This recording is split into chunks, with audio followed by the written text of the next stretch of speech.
Hello मैं diamond army, welcome to another video. आप देख रहे हैं मिस्टर एवरीथिंग एक्सपेरिमेंट। दोस्तों, एक होता है अनार, वो वाला जो हम खाते हैं, और एक अनार वो होता है जो शादी ब्याह में हम जलाते हैं। तो दोस्तों, जो अनार जलाया जाता है उसके अंदर से निकलता है 1200 डिग्री सेंटीग्रेड। तो बस हमने उसको ही जलाना है, मगर उल्टा करके जलाना है। तो दोस्तों, हमेशा अनार को सीधा जलाया जाता है, अगर उल्टा जलाया जाएगा तो फिर क्या होगा, बस उसके क्या झाम झमेले होंगे, क्या चीजें होंगी, वो सारी चीजें आपको इस वीडियो में आगे पता चलने वाली हैं। और अगर आप चैनल पे नए हैं तो प्लीज यार सपोर्ट करें, सब्सक्राइब करें। ऐसी वीडियोस मैं आप लोगों के लिए लाता रहता हूँ। अगर आप पुराने हैं तो भाई दिल से थैंक यू। चलिए इस एक्सपेरिमेंट को करके देख लेते हैं।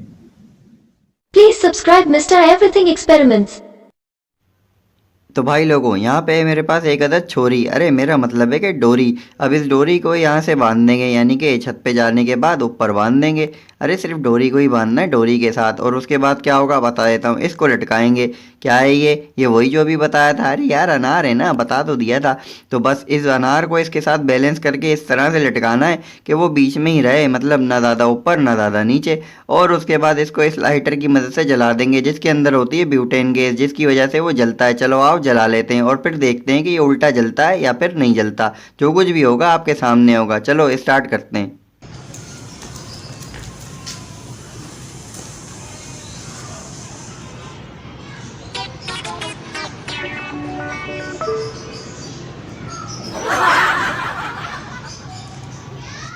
तो भाई लोगों, यहाँ पे तो ये जला ही नहीं है यार। मेरा मतलब है कि ये फुस निकल ही आया, या तो फिर उल्टा लटकाने के बाद अनार जलता ही नहीं है।